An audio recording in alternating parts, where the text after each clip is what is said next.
everybody, this is Cranberry here. I'm just working on this MazeAR project, and essentially it's just a little maze that's attached to an image tracking target from Vuforia's engine for Unity. Yeah, and it was pretty simple to set up. I just built a physical maze and gave everything rigid bodies, and then attached it to the image, made a child of it. And yeah, that's pretty much all I did at that point. I just put a ball in the middle, and you can move it around. Like as you move the physical tracking target, the ball will move around inside the maze.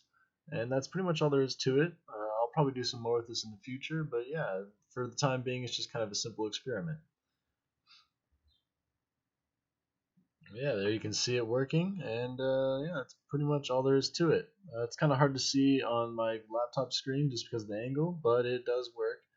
If I were to build it to a phone, it'd probably work a lot better. But yeah, so in the future, I'll do that.